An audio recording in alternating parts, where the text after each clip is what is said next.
उत्तरी गोलार्ध में उत्तर ध्रुव कल वीडियो जो था शीतोष्ण कटिबंधीय, अभी इससे पहले मैं आपको बोला तो शीत कटिबंधीय दोस्तों किसे कहते हैं।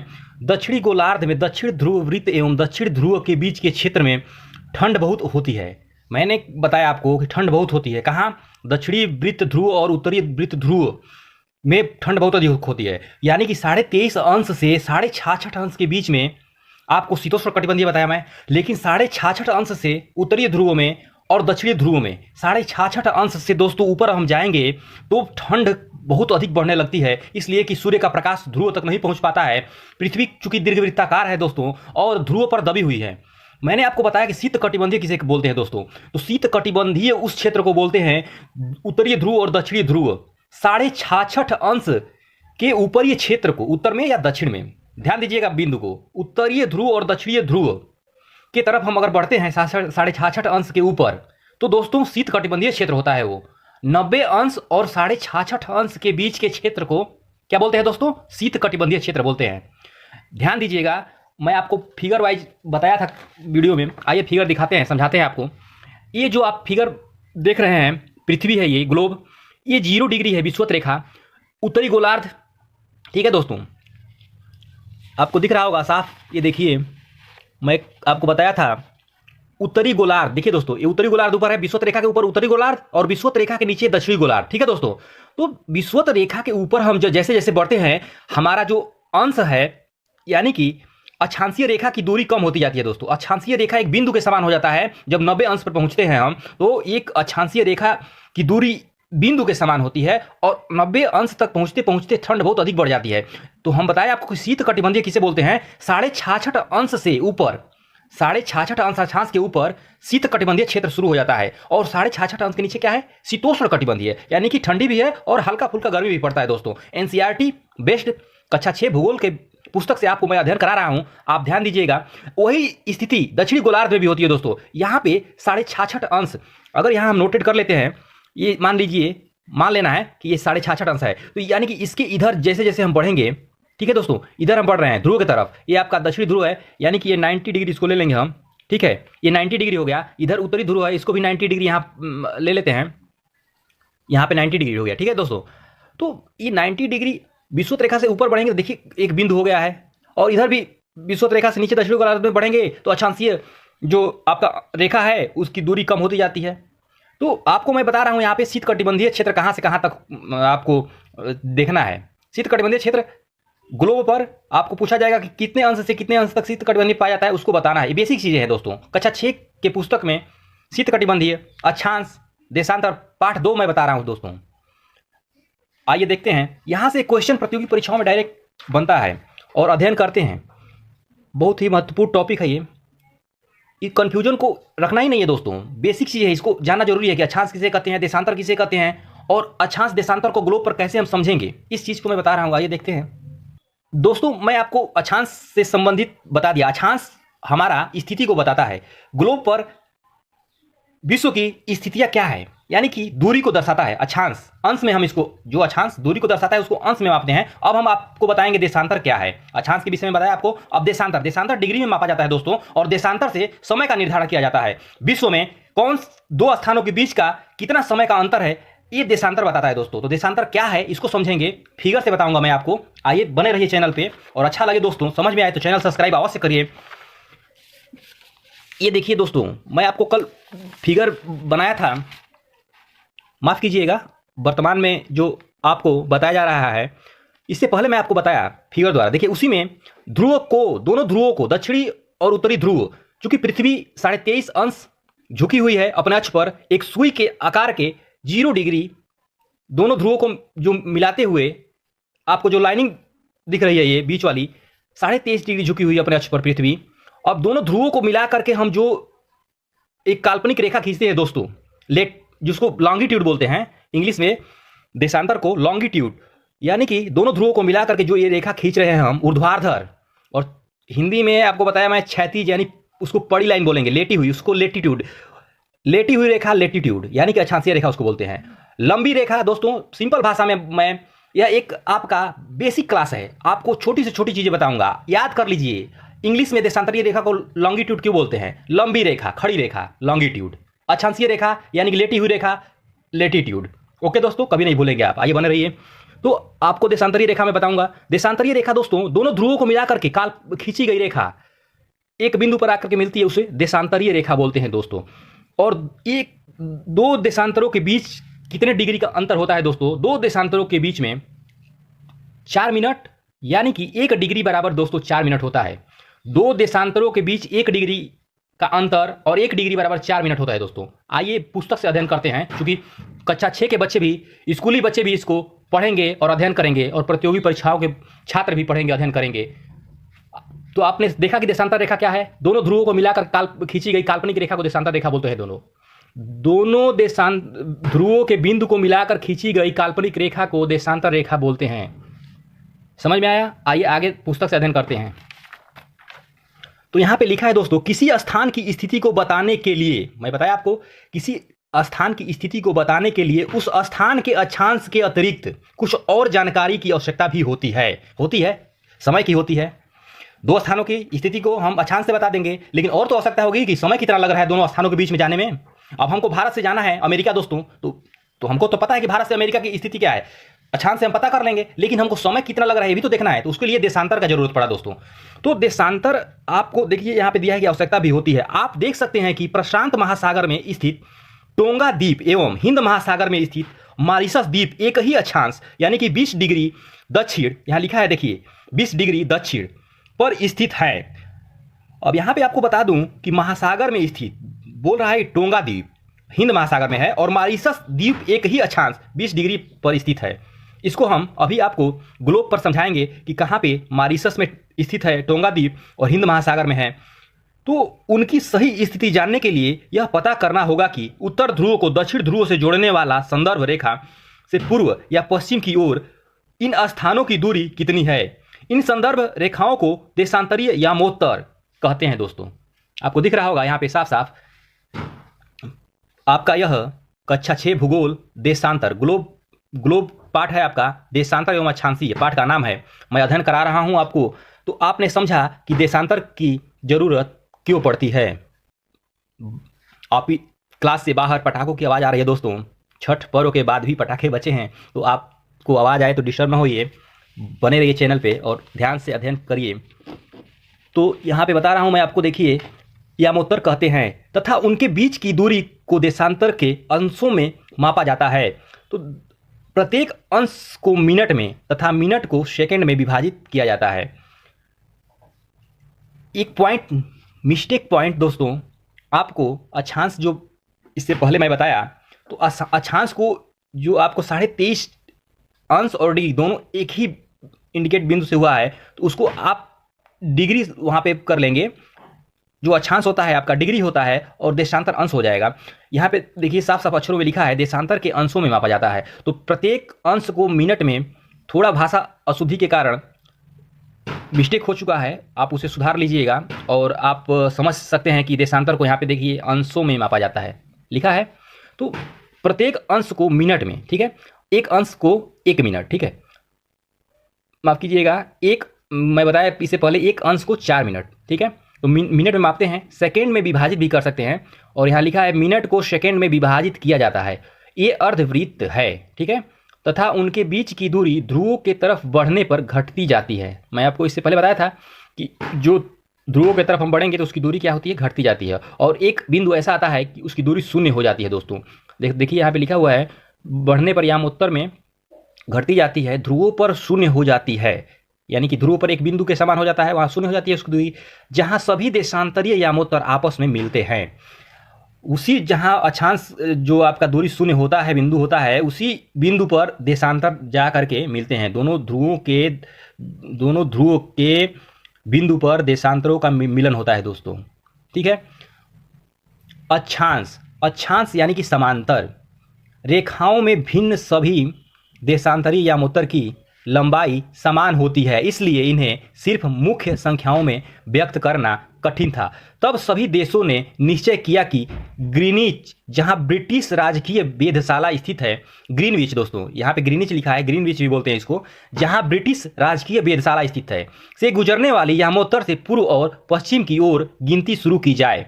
इस यामोत्तर को प्रमुख यामोत्तर भी बोलते हैं दोस्तों। यहाँ लिखा है देखिए, प्रमुख यामोत्तर कहते हैं। इसका मान 0 डिग्री देशांतर है तथा यहाँ से देशांतर चूंकि तो 0 अंश बोलेंगे दोस्तों। इसको देशांतर को अंश में मापते हैं। यहाँ पे देखिए साफ में लिखा है कि देशांतर के अंशों में मापा जाता है, तो हम इसको अंश बोलेंगे। और अक्षांश को यहाँ पे आप सुधार लीजिएगा, अक्षांश डिग्री में होता है।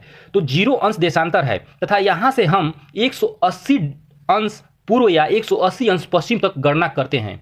प्रमुख यामोत्तर तथा 180 अंश यामोत्तर मिलकर पृथ्वी को 2 समान भागों में पूर्वी गोलार्ध एवं पश्चिमी गोलार्ध में विभक्त करती हैं।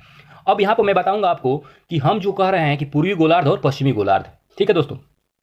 हम अक्षांश को जब विषुवत रेखा से विभाजित करते थे पृथ्वी को 2 भागों में, तो वहां पे हम कहते थे उत्तरी गोलार्ध और दक्षिणी गोलार्ध। यहाँ पे देशांतर जो आपका ग्रीनविच का 0 डिग्री प्रमुख यामोत्तर है, यहाँ हम खड़ी लाइन से विभाजित करते हैं, यानी देशांतर से विभाजित कर रहे हैं। तो यहाँ हम बोलेंगे पूर्वी गोलार्ध और पश्चिमी गोलार्ध, यानी कि दिशा 4 प्रकार की होती है दोस्तों, दक्षिण उत्तर। तो इसके बीच में हम विभाजन करेंगे तो दक्षिणी गोलार्ध पूर्वी गोलार्ध होता है। समझिए, बेसिक चीजें हैं। और जब हम लॉन्गिट्यूड यानी देशांतर से विभाजन करेंगे तो हमारा पूर्वी गोलार्ध पश्चिमी गोलार्ध में विभाजन होगा, यानी कि हम खड़ी लाइन से यानी ऊर्ध्वाधर विभाजन कर रहे हैं पृथ्वी को।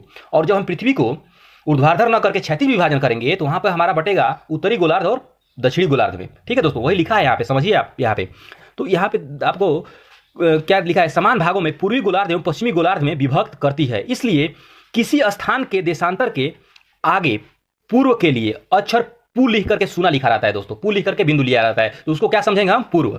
तथा पश्चिम के लिए अक्षर प लिख करके बिंदु लिखा रहता है, यानी सुना लिखा रहता है, उसको हम क्या समझेंगे, पश्चिम। ठीक है, इसको 60 में लिखा रहता है, प लिख करके आपको शून्य जैसा बिंदु लगा दिया जाएगा, तो आप उसको पढ़ेंगे पश्चिम का उपयोग करते हैं। ठीक है दोस्तों, इस प्रतीक का उपयोग करते हैं, पू और प लिख करके आगे उसके बिंदु। यह जानना रोचक होगा कि 180 अंश पूर्व और 180 अंश पश्चिम यामोत्तर एक ही रेखा पर स्थित है। यह बहुत ही कंफ्यूजन करता है दोस्तों। यह कक्षा 6 की पुस्तक है। प्रतियोगी परीक्षा वाले छात्र भी यहाँ पे एक पल विचलित हो जाते हैं कि आखिर 180 अंश जो यामोत्तर रेखा है वह एक ही बिंदु पर पूर्वी और पश्चिमी दोनों रेखाएं एक ही बिंदु को दर्शाती हैं दोस्तों, एक ही रेखा को दर्शाती हैं। आपको समझना होगा, क्योंकि ग्लोब त्रिविमीय यहाँ पे मैं आपको समझा सकता हूं, लेकिन उस तरीके से नहीं इस फिगर में आपको प्रदर्शित कर सकता हूं दोस्तों। यह जो आपको डैश डैश दिख रहा है यही प्रमुख यामोत्तर 0 अंश है दोस्तों। इसी को प्रमुख यामोत्तर बोलते हैं, या ग्रीनविच से यह गुजरता है लंदन के।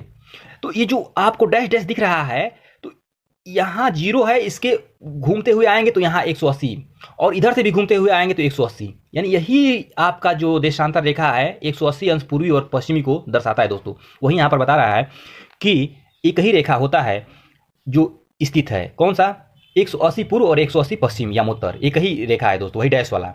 इसको आपको समझना होगा। अगर समझ में ना आए दोस्तों, थोड़ा सा भी त्रुटि लगे, कमेंट बॉक्स में अवश्य कमेंट करें। मैं अगले वीडियो में आपको और अच्छे से और उसको मैं समझ करके आपकी परेशानियों को दूर करने का प्रयास भरपूर कोशिश करूंगा दोस्तों। बस आपको जो भी न समझ में आए कमेंट बॉक्स में अवश्य कमेंट करें, तो आपको मैं आगे ले चलूंगा। इसी क्रम में अगला पॉइंट है दोस्तों, 180 अंश पश्चिम यामोत्तर को एक ही रेखा स्थित है, ये तो आपको बता चुका हूं। अब ग्लोब पर अक्षांश समांतर रेखाओं एवं देशांतरी यामोत्तर के द्वारा बनी ग्रिड को देखो। अभी फिगर में आपको जो लिखा है मैं बताऊंगा। अगर आपको किसी स्थान के अक्षांश एवं देशांतर की सही जानकारी हो तो ग्लोब पर आप उस स्थान का पता आसानी से लगा सकते हैं। उदाहरण के लिए असम में धुबरी, ठीक है दोस्तों, 26 अंश उत्तरी 26 डिग्री बोलेंगे इसको, 26 डिग्री उत्तरी अक्षांश। जहां अक्षांश दिखे आपको उसको डिग्री पढ़ना है दोस्तों। आपको इससे पहले मैं अक्षांश में थोड़ा सा त्रुटि हुआ था, थोड़ा सा आपसे माफी चाहता हूं, उसको मैं अंश बता दिया था, लेकिन उसको डिग्री बोलेंगे अक्षांश को दोस्तों। एवं 90 अंश पूर्वी देशांतर, जहां देशांतर देखिए आपको अंश में बोलना है, 90 अंश पूर्वी देशांतर पर स्थित है। कौन सा, असम का धुबरी। मैं उसको आपको ग्लोब पर अभी दिखाऊंगा, समझाऊंगा कि कैसे दोनों स्थानों के बीच को देखते हैं ग्लोब पर, समझते हैं और पता लगाते हैं स्थितियों का, दो जगहों का। अब उस बिंदु को देखें जहां ये दोनों रेखाएं एक दूसरे को काटती हैं एवं बिंदु धुबरी की सही स्थिति क्या होगी। आइए देखते हैं, धुबरी की स्थिति को देखेंगे ग्लोब पर दोस्तों। हाय दोस्तों, देखिए मैं आपको बता रहा था कि असम के धुबरी को कैसे दर्शाएंगे, ठीक है। आइए देखिए फिगर में, आपको मैं फिगर बना करके दिखा रहा हूं। यहाँ पे ये जो 90 अंश है दोस्तों, ये उत्तरी ध्रुव है, और ये 90 अंश दिख रहा है ये दक्षिणी ध्रुव है दोस्तों, ठीक है। अब यहाँ पे मैं आपको देखिए डैश डैश जो ये खींचा हूँ ग्रीनविच से, यही 0 डिग्री है दोस्तों ग्रीनविच, और 90 आपका ये जो दिख रहा है 90 अंश, ये बिंदु जो मिलता है क्या है, अक्षांशीय रेखा का है, दूरी कम हो गई है तो 90 डिग्री यानी कि अक्षांशीय डिग्री है ये दोस्तों। और ये जीरो आपका देशांतर, यहाँ पे ये देशांतर को जो डैश डैश है इसको यहाँ पे जीरो बोलेंगे, जीरो अंश। ये जो प्रमुख देशांतर यामोत्तर है, प्रमुख यामोत्तर रेखा जीरो अंश, यह लंदन के ग्रीनवे से गुजरता है। और इसके देखिए यहाँ पे मैं पश्चिमी देशांतर लिखा हूँ, प लिख करके सुना लिखा हूँ, इसको पश्चिमी देशांतर बोलेंगे।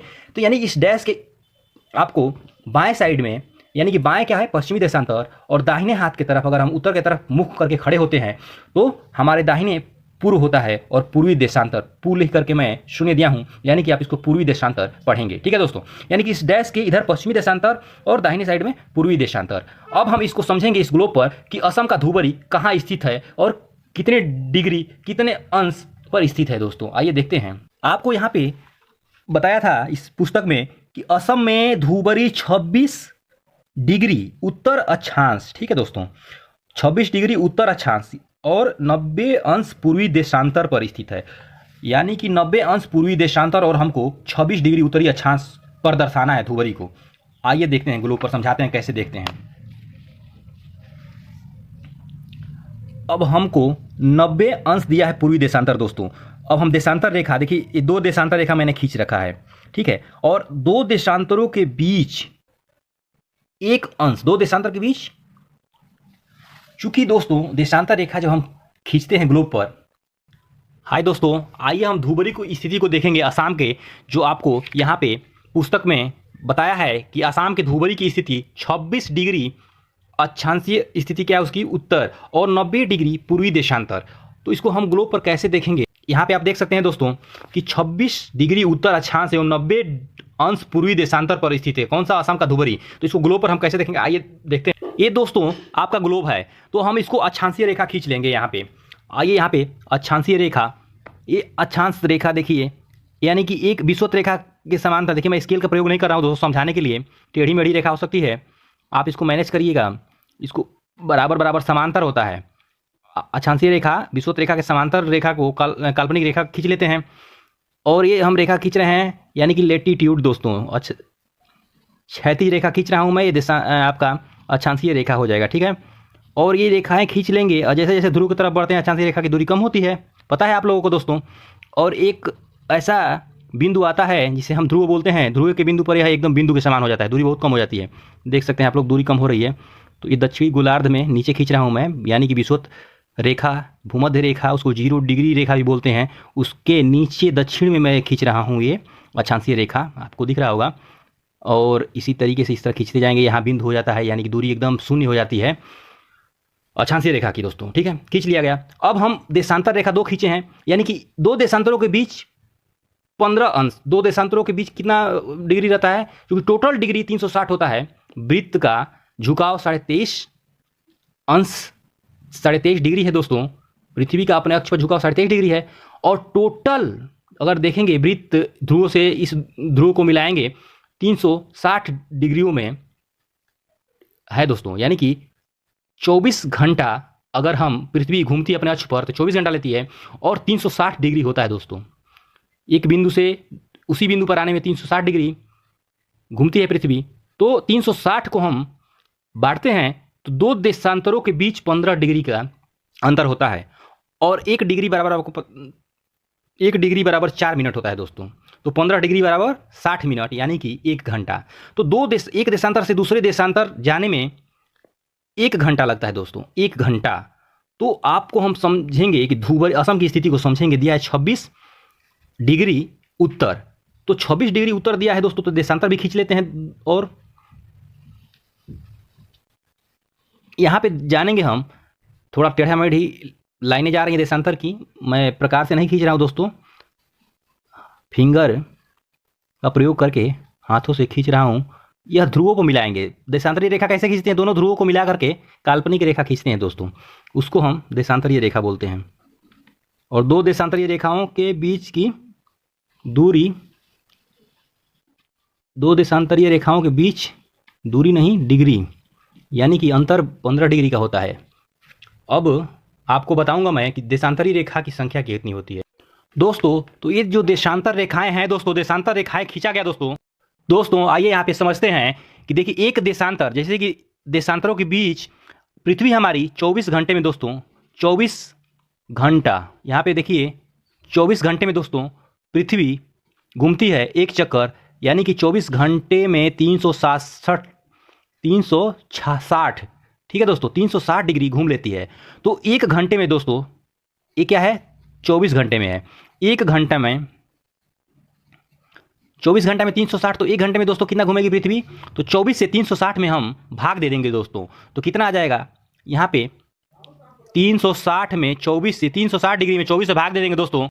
यहाँ देखेंगे दोस्तों 360 डिग्री में 24, एक दिन में 24 घंटा होता है, तो 24 घंटा से भाग देंगे 360 में दोस्तों, तो 6 से भाग दे देंगे डायरेक्ट, 6 चौका 24 और 6 का 36 दोस्तों, यानी कि 6 6 जा 36 और 6 4 जा 24, तो ऊपर हो गया आपका 60 बचा, नीचे 4, तो 4 से फिर 60 को कटा देंगे दोस्तों, 4 एक्का में 4, 2 बचा 0 और 4 5 20, यानी कि 15 डिग्री।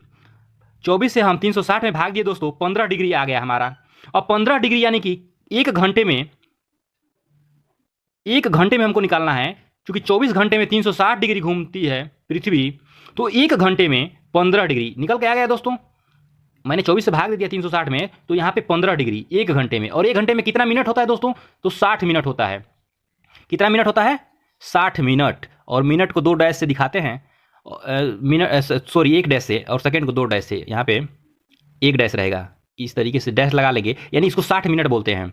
अब 60 मिनट में देखेंगे कितना होता है, 15 डिग्री एक घंटे में घूमती है, यानी 60 मिनट में 15 डिग्री, तो 1 मिनट का निकाल लेंगे दोस्तों, 1 मिनट में 15 से भाग दे देंगे 60 में, तो 15 का टेबल याद है, नहीं याद है, देख लीजिए, 15 का 15, 15 दूनी 30, 15 तिया 45, 15 चौका 60, 4 डिग्री। एक मिनट में कितना घूमेगी पृथ्वी, 4 डिग्री दोस्तों। और देखिए देशांतर रेखाओं की संख्या मैं बोला था, तो देशांतर रेखाएं 360 होती हैं दोस्तों, यानी कि एक एक डिग्री पे देशांतर रेखाएं खींची रहती हैं। पृथ्वी 360 डिग्री घूमती है, देशांतर रेखाओं की संख्या 360 होती है दोस्तों। आपको ध्यान देना है कि देशांतर रेखाओं की संख्या 360 होती है, अक्षांशीय रेखाओं की संख्या टोटल 180 होती है। अगर ध्रुवों को हटा देंगे हम दोनों बिंदुओं को, तो अक्षांशीय रेखाओं की संख्या 179 होती है। 181 में से 2 माइनस कर देंगे, यानी कि ध्रुवों को, जो ध्रुव बिंदु है पृथ्वी, वहां पे शून्य हो जाती है ध्रुवों पर। तो अक्षांशीय रेखाओं की संख्या दोस्तों यहाँ पे देखिए, नोट कर लीजिएगा, अक्षांशीय रेखाओं की संख्या, अक्षांश रेखा बराबर 181, या दोस्तों दिख रहा है यहाँ पे आपको, या कर लेंगे 179, क्यों, -2 कर लेंगे यहाँ पे, और -2 कौन सा है, दोनों ध्रुवों का बिंदु है, ठीक है दोस्तों। तो 179 या विकल्प में दिया रहेगा 181, दोनों हो सकता है। अक्षांशीय रेखा, अक्षांश रेखा की संख्या ठीक है दोस्तों। अब देशांतर रेखा की संख्या, देशांतर पृथ्वी 360 डिग्री एक दिन में घूमती है 24 घंटे में। बहुत ही आपको फेस मैं सामने करके नहीं बता पा रहा हूं, थोड़ा सा मेरा बोर्ड क्या है कि दूर है और मैं लिख नहीं पा रहा हूं, इसलिए आप थोड़ा सा कष्ट कर लीजिएगा, बहुत महत्वपूर्ण बिंदु है, ध्यान दीजिएगा। देशांतर रेखा की संख्या दोस्तों, तो देशांतर रेखा मैं बताया कि पृथ्वी 24 घंटे में 360 डिग्री घूमती है, तो देशांतर रेखाओं की संख्या जब हम ग्लोब पर खींचते हैं दोस्तों, तो 360 रेखाएं खींची जाती हैं, और यह रेखाएं क्या करती हैं कि समय का निर्धारण करती हैं। तो 360 रेखा देशांतर हो जाएगा, यानी कि देशांतर रेखाओं की संख्या पृथ्वी पर 360, देशांतर 360 रेखा, ठीक है दोस्तों, ये देशांतर रेखाओं की संख्या है। और अक्षांशीय रेखाओं की संख्या ऊपर मैं लिखा हूं 179 या 181 भी दिया रहेगा, उसको भी आप सही मानेंगे। 2 माइनस कर लेते हैं ध्रुवीय बिंदुओं को। चलिए आगे देखते हैं। लिखना है तो हमने यहाँ पे निकाल लिया कि 1 मिनट में 4 डिग्री होता है, और देशांतर रेखा 1 डिग्री पर खींचा भी रहता है। तो हम अब देखेंगे कि हमारा जो ध्रुवरी की स्थिति बताया है एनसीईआरटी के बुक में 26 डिग्री उत्तरी अक्षांश, तो हम उत्तर में चलेंगे, अब 26 डिग्री पर चलेंगे। तो अक्षांश रेखा चूंकि आपको डिग्री में देखना है, तो प्रत्येक अक्षांश पे 1 डिग्री पर खींचा रहता है, यानी कि 90 डिग्री, 90 अक्षांश रेखाओं की संख्या 90 डिग्री। तो मैं 26वें पे चलूंगा। तो दोस्तों यहाँ पे आपका इसको मान लेंगे हम, इस रेखा को कि 26 डिग्री रेखा है, अक्षांशीय रेखा मान लेंगे, ठीक है। अब 26 रेखा खींचना इस ग्लोब पर, इस पेज पर संभव नहीं है, तो हम मान लेंगे कि यह हमारा रेखा 26 डिग्री अक्षांशीय रेखा है दोस्तों। ठीक है, अब इस 26 डिग्री उत्तर उत्तर गोलार्ध में है, तो यही दिया है असम की धुबरी की स्थिति कि 26 इसी अक्षांशीय रेखा पर वह स्थित है। लेकिन देशांतर का भी स्थिति दिया है कि 90 डिग्री देशांतर पर स्थित है हमारा धुबरी असम का। तो अब देशांतर को देख लेंगे, तो आप क्या दिया है, पूर्वी देशांतर, यानी कि ये डैश वाला से दाहिने की तरफ पूर्वी देशांतर लिखा गया है। देखिए यहाँ पे पूर्वी देशांतर, और इस डैश के बाएं तरफ पश्चिमी देशांतर है दोस्तों। तो पूर्वी देशांतर 90, तो हम मान लेंगे यहाँ पर 90 देशांतर, यानी कि 90 रेखा खींचना इस पेज पे संभव नहीं है, तो हम इस रेखा को मान लेंगे कि यह हमारा 90 देशांतर है। जो जा रही है रेखा, यहाँ पे देखिए मैं डैश लगा दे रहा हूँ मोटे से, यह हमारा रेखा क्या है, 90 देशांतर है, यानी कि ये 90वीं लाइन है देशांतर रेखा की, इसको हम मान लेंगे 90। ठीक है, अब यह रेखा कहाँ काटती है अक्षांश को, 26 डिग्री अक्षांश को यह हमारा 90 अंश देशांतरीय रेखा कहाँ काटती है, इसको देख लेंगे। और यही कटान बिंदु दोस्तों धुबरी है असम का। आपको समझ में आया होगा, कितने बेसिक तरीके से मैं समझा रहा हूं आपको कि किस तरीके से ग्लोब पर दो स्थानों के बीच देशांतर और अक्षांश को मिला करके हम स्थान का निर्धारण करते हैं दोस्तों। यह आपको मैं बताया कि असम का धुबरी किस तरीके से निर्धारण किया मैंने, यानी कि अक्षांश 26 डिग्री खींचा, देशांतर 90 अंश खींचा, और दोनों के कटान बिंदु को मिलाने वाली जो बिंदु है यही आपका असम का धुबरी है। तो यहां लिख लेंगे हम असम का धुबरी। आइए लिख लेते हैं धुबरी। समझ में आया होगा आपको कि किस तरीके से निर्धारण करते हैं स्थान का दोस्तों। तो धुबरी असम, ठीक है दोस्तों, यही असम का धुबरी है, यहां पे उत्तर में है और 90 अंश पूर्व में है। यह एनसीईआरटी के बुक में दिखाया गया, आपको दिखाता हूं मैं। यह देखिए साफ अक्षरों में लिखा है कि असम का धुबरी 26 डिग्री उत्तरी अक्षांश एवं 90 अंश पूर्वी देशांतर पर स्थित है। अब उस बिंदु को देखें जहां दोनों रेखाएं एक दूसरे को काटती हैं। तो आपको मैंने दिखाया फिगर में चित्र बना करके कि वह दोनों रेखाएं कहां काटती हैं, धुबरी कहां स्थित होगा ग्लोब पर, यह हमने आपको बताया दोस्तों। आपको समझ आया होगा, मुझे पूर्ण विश्वास है। अगर आपको समझ में आया तो चैनल को सब्सक्राइब अवश्य करिए। यह चैनल आपको बेसिक चीजें, जो आपको कंफ्यूजन है, उस चीजों को दूर करने के लिए, उस उद्देश्य से पढ़ाया जाता है दोस्तों इस चैनल पर। लेट्स गो विथ एम के सिंह। आपको यह बेटर ऑनलाइन प्लेटफॉर्म के लिए बहुत ही बेटर स्टडी कराई जाती है। तो आपको समझ में आया होगा, कंटेंट समझ में आएगा। आपको कंटेंट समझ में आए तो आप चैनल अवश्य सब्सक्राइब करिए दोस्तों। आइए देखते हैं। तो स्थिति को मैंने बताया धुबरी को ऐसे ही दर्शाते हैं। यही देशांतर रेखाओं का आवश्यकता है अक्षांशीय रेखाओं का और देशांतर रेखाओं का, यह आपका जरूरत पड़ा। इसी को हमको समझना है कि इससे क्या समस्याएं हल की जाती हैं दोस्तों। और एक पॉइंट मैं आपको यहां बताऊंगा कि दो देशांतरों के बीच कितनी दूरी होती है। यह भी पूछा जाता है कि दो देशांतरों के बीच की दूरी कितनी होती है। तो दो देशांतरों के बीच में दूरी 111 किलोमीटर होती है दोस्तों। यानी कि आपको यहां पे दोस्तों दो देशांतरों के बीच की दूरी मैंने आपको यहां पे बताया कि 111 किलोमीटर होती है। इसको मील में अगर पूछा जाएगा कि मील में विकल्प में दिया रहेगा कितना मील होता है, तो 69 मील होता है दो देशांतर रेखाओं के बीच की दूरी। वही अक्षांशीय रेखाओं के बीच की दूरी दोस्तों लगभग 101 फीट होता है। और अगर हम देखेंगे इसको किलोमीटर में दोस्तों, अगर हम किलोमीटर में देखेंगे तो अक्षांशीय रेखाओं के बीच की दूरी भी दो अक्षांशीय रेखा 111 किलोमीटर होती है। और सबसे अधिक दूरी विषुवत रेखा पर होती है दोस्तों 111.32। विषुवत रेखा पर कितनी होती है, 111.32 किलोमीटर होती है अक्षांश रेखाओं के बीच की दूरी।